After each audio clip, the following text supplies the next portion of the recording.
is short, so I'll just get right to it. I've been reporting on a number of issues related to Campus Crest Communities, and wanted to, I guess, Robert W. Baird, you all are an underwriter for the IPO, is that right? Yes, we were one of the underwriters, that's correct. And we're a full-service investment bank that specializes in the middle market, essentially. I see.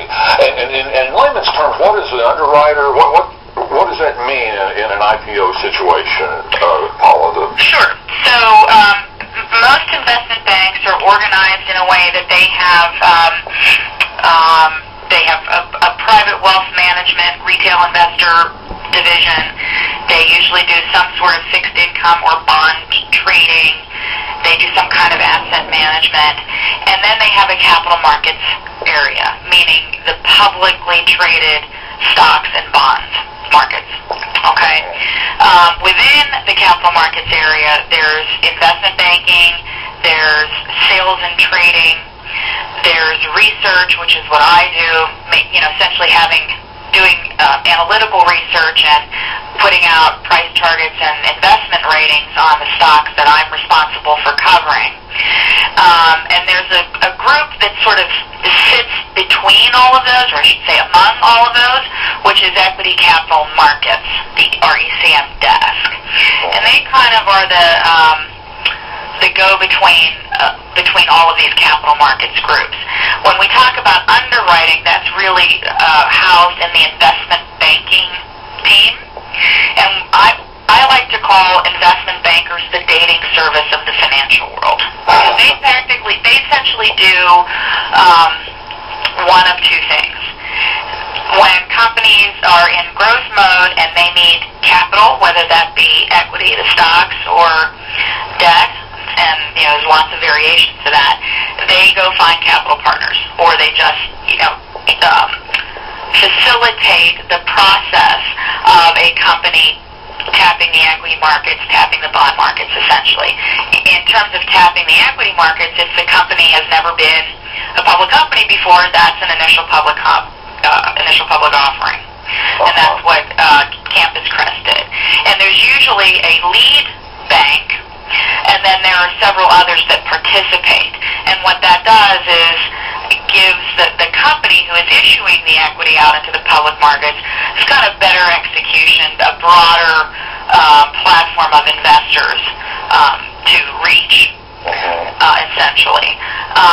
The other thing that the bankers do is when companies want to buy and sell divisions or buy and sell entire companies, they go to the M&A departments, mergers and acquisitions. And M&A sits within investment banking as well. So I sort of think of the bankers as the dating service of the matchmaker. Whether that be between companies and capital partners or between companies and assets. And how would you characterize Campus Crest in the student housing sector, Paula? I guess it sounds like they're somewhat of a new player, but the sector has been around for a while, sounds like. Well, the sector in terms of real estate has been around quite a while. Within the public market realms, it actually hasn't been that long. So there are 3 publicly traded REITs that specialize in student housing, and only 3. The best-in-class player is a company called American Campus Communities, that's ticker ACC. They were the first in the space to go public in 2004, I think it was. So we're talking about less than a decade that these companies have been in the public markets. I see. And I saw where you were interviewed, I think, a company in Memphis, Education Realty. Education, that's right. They're another big player, I guess. They are the second largest, correct. That company, and if you trace that company back to its founders, it's been around since 1970. Oh, okay. So the roots of these of management teams and the companies go back a long way.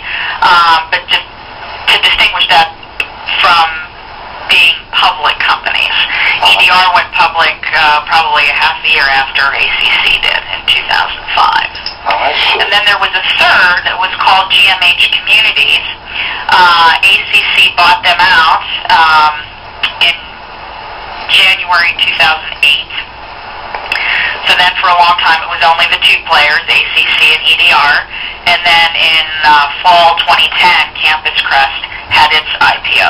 I see. Now we're back to having three REITs in the student housing space. Okay.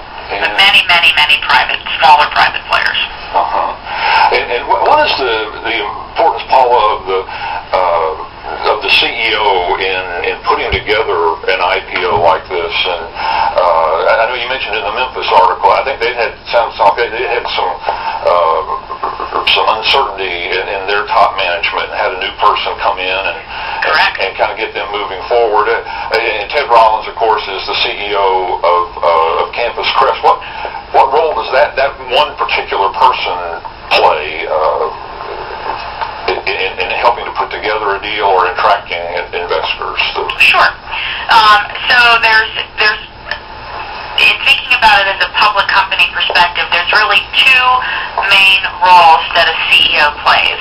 One is internal leadership in managing the company, right? Being responsible for all the employees underneath them, having complete knowledge and understanding of operations, the financials, technology, human capital, etc., making sure that essentially everybody's doing their jobs and that everybody's talking to each other. The most important thing internally that a strong CEO does, in my humble opinion, is bring leadership within the company about how he or she expects employees to interact with one another. From an outwardly facing perspective in the context of the public markets, investors want to have confidence that the CEO is doing all those internal things I just mentioned. That he understands the business, has a strategic plan for operational execution and growth, and that the CFO will manage the balance sheet accordingly, and that those two people are on the same page about that. And then you have sort of I'll call like a triangle, right, where you have strategic, operational, and financial alignment. All three of those strategies, your growth strategy, your operational strategy, your operational model, and your financial strategy have to be in alignment. And so often when we see companies misstep, it's because one of those things was not well aligned.